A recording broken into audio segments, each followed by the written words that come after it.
इस दुर्गा पूजा करने का लाभ क्या है? तरह तरह का प्रदर्शन है या पूजा है, ये क्या? इस वर्ल्ड नोबेल परिवार में आपका स्वागत है। आचार्य शिवजी शास्त्री जी, आपसे कुछ जानकारी के लिए यहाँ बुलाया जाता है। आप भी कथावाचक हैं, अच्छे अच्छे अच्छा प्रवक्ता के रूप में उभरते जा रहे हैं। अभी दुर्गा जी का ये सब जगह मंडप वगैरह देखने को मिल रहा है, मतलब दुर्गा पूजा होने की है। इस दुर्गा पूजा करने का लाभ क्या है? तरह तरह का प्रदर्शन है या पूजा है, ये क्या है? हर सब लोग कोई प्रदर्शन करते देखते हैं तो कोई पूजा करते देखते हैं, आखिर है क्या ये?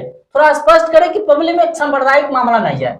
होता क्या है, पूजा के आड़ में लोग सांप्रदायिक करते हैं, अपने संप्रदाय के लोग पूजा में लगे हैं, हो सकता है दूसरे संप्रदाय के लोग या अपने संप्रदाय, सांप्रदायिक मामला होने का खतरा सा हो जाता है। तो आखिर ये पूजा करने का लाभ क्या है, इसका रहस्य क्या है? आप इस रहस्य को प्रदर्शित कर देंगे तो लोगों में एक मैसेज आएगा, लोग ये समझ पाएंगे कि पूजा कैसे की जाती है, सांप्रदायिक क्यों नहीं होना चाहिए इसमें। जय मां कामाख्या। आप सभी दर्शकों को, सारे विश्ववासियों को मैं जगत जननी मां जगदम्बा से प्रार्थना करूंगा कि आप सभी का कल्याण हो। देखिए, नवरात्रा हम मां के भक्तों के लिए एक बहुत बड़ा महत्वपूर्ण तिथि समय होता है, और विशेषकर हम तो भगवती के उपासक हैं, तो ये मेरे लिए एक खास समय होता है, क्योंकि पूरे साल कम या ज़्यादा समयाभाव के कारण पूरा विधिवत पूजा निष्ठा से करूं या ना करूं, परंतु साल में 4 बार, पूरे वर्ष में 4 बार 4 नवरात्र मनाए जाते हैं। उसमें विशेष रूप से जगत जननी मां जगदम्बा की पूजा अर्चना की जाती है।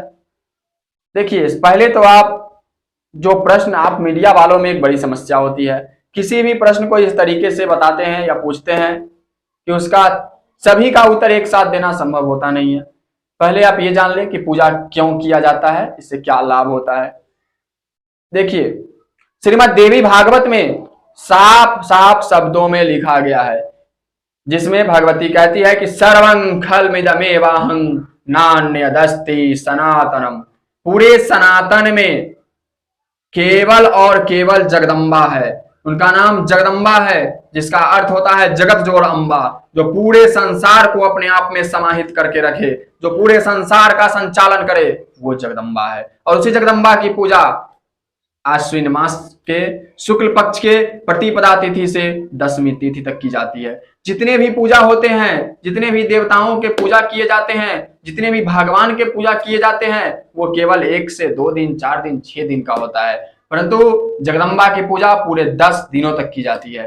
कारण है, हमारी भगवती जहां भी चलती है 62,000 सेनाओं के साथ चलती है, और उनके पूजा से लाभ, जो पूरे संसार का संचालन कर रहा हो, उनके पूजा से लाभ और हानि की क्या बात है।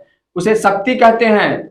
भगवती का ही एक नाम शक्ति है, और शक्ति विहीन मनुष्य, शक्ति विहीन प्राणी कुछ भी करने में असमर्थ होता है। आपको उठने, बैठने, खाने, चलने, किसी भी कार्य के लिए शक्ति की आवश्यकता है। जब मनुष्यों में शक्ति समाप्त हो जाए, वो मनुष्य इस धरती पर जीवित होते हुए भी अजीवित मात्र बच जाता है। इसके पाठ से, इनके पूजन से भगवती के 9 रूप में 9 तरह का मनुष्यों को फलाफल मिलता है। और उस पूरे नवरात्रा में को जो मनुष्य निष्ठा पूर्वक करते हैं, कोई ऐसी चीज नहीं जो वह हासिल न कर सके। हाँ, एक शर्त अवश्य होता है, वैसे ही चीज प्राप्त करने की अभिलाषा रखें जो जिससे हम किसी भी प्राणी मात्र को सता न सके, किसी भी प्राणी मात्र को कष्ट न पहुंचा सके।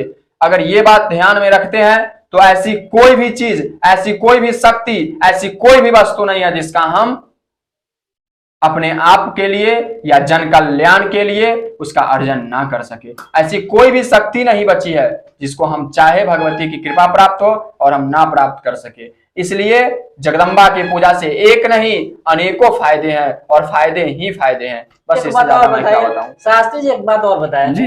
जो लोग ये 10 दिनों का ये दशहरा होता है, दुर्गा पूजा का पाठ आपने बताया अभी जी। 10 दिनों में लोग क्या करते हैं? अन्न नहीं खाते हैं जी, फल खाते हैं, दूध खाते हैं। ये अन्न खाना अगर नहीं खाना होता तो फल दूध भी नहीं खाते, फिर अन्न क्यों नहीं खाते? इसका क्या रहस्य है, इसका क्या मतलब होता है? जी। उसी दुर्गा सप्तशती में साफ शब्दों में लिखा हुआ है कि निराहारौ यताहारौ तन्मनस्कौ समाहितौ।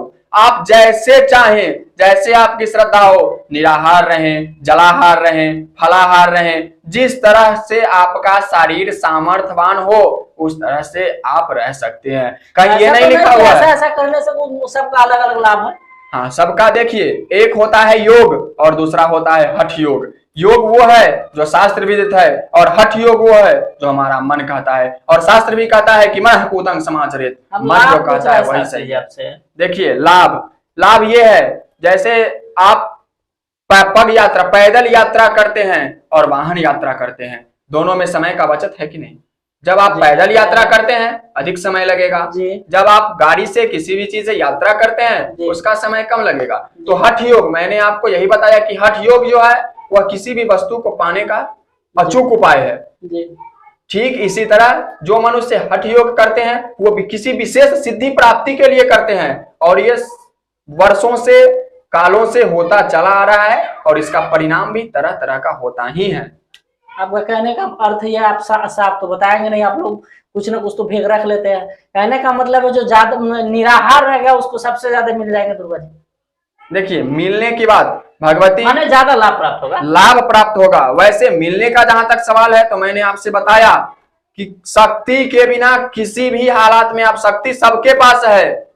शास्त्री जी निराहार रहेंगे तो शक्तिहीन होंगे कि शक्ति दायी हो जाएंगे? अब आप ये बताइए, आपने लाखों मनुष्यों को देखा होगा जो निराहार रहते हैं और 10 दिन बाद भी उनसे मिलिएगा, वो उसी स्थिति में आपको मिलेंगे जो 10 दिन पहले मिले थे। वो एक भगवती की विशेष कृपा प्राप्त होती है जो केवल भक्त मात्र के लिए होती है। अच्छा बात बताया, इस बार हम उसी पर फोकस रखेंगे पक्का।